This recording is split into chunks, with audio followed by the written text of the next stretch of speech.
আচ্ছা শোনো, তুমি কি জানো লেডিস ফার্স্ট প্রথাটা কেন চালু হয়েছে? তাইলে শোনো, 30 বছর আগে এক প্রেমিক প্রেমিকা ছিল, তাদের ভালোবাসা কেউ মেনে নিচ্ছিল না। তখন তারা দুজন মিলে সিদ্ধান্ত নিল তারা আর এই জীবন রাখবে না, তারা আত্মহত্যা করবে। তো তারা কি করলো, এক পাহাড়ের উপর চড়ে গেল। তখন ওখান থেকে তারা লাফ দেবে সেই সিদ্ধান্ত নিছে। যখনই লাফ দেওয়ার সময় আসলো তখন মেয়েটা ভয়তে চোখ বন্ধ করে দিয়েছে আর ছেলেটা লাফ দিছে। যখন ছেলেটা দেখলো মেয়েটা লাফ দেয় নাই, তখন ছেলেটা প্যারাশুট খুলে দিয়ে চিল্লায় বলতিছে, কুত্তা আমি জানতাম তুই লাফ দিবি না। তারপর থেকে লেডিস ফার্স্ট প্রথাটা চালু হয়েছে। এই কই তুমি, তাড়াতাড়ি আসো, ব্যাটারি ফুল করে দেই। তোমার কি মাথা ঠিক আছে? কালকে রাত্রে না ফুল চার্জ দিয়ে দিলে, আজকে আবার কেন? সবসময় ব্যাটারি ফুল রাখলে মোবাইল ভালো থাকে, জানো না? মোবাইল ভালো থাকে ঠিক আছে, মোবাইলের ব্যাটারি ফুলে যায়, এটা তুমি জানো না?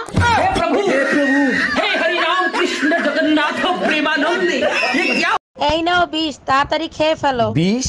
আমি বিষ খাবো কোন দুঃখে? তোমার ইচ্ছা হইলে তুমি খাও। মার্কেটে একটা শাড়ি দেখে আইছি, 8,000 টাকা দাম, টাকা দাও। তোমার কি মাথা খারাপ হয়ে গেছে আমার কাছে বিষ খাওয়ার? হ্যালো ম্যাডাম, আমি ইন্স্যুরেন্স কোম্পানি থেকে অরুণ বলছি। আপনি আপনার ইন্স্যুরেন্স করায় নেন। ঠিক আছে, আমি আমার হাজবেন্ডের কাছে শুনে কালকে করিয়ে নেব। আরে ম্যাডাম, কালকের কি কোনো ভরসা আছে? আপনি আজকেই করায় নেন। ভরসা নাই? আপনি কি করে বুঝলেন? আপনি কি জমদূতের দালাল? মানুষ নিজের প্রশংসা নিজে এত কেমনে করে? আমি যে এত ভদ্র, আমি কখনো কি বলছি?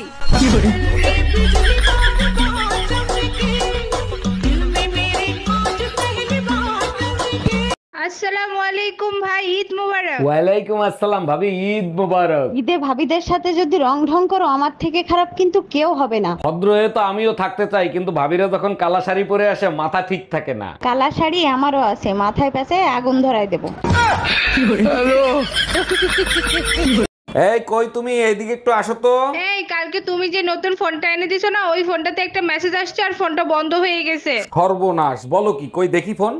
কি মেসেজ আইছিল? কি জানি মেসেজ আসছিল। ও মনে পড়ছে, ব্যাটারি লো।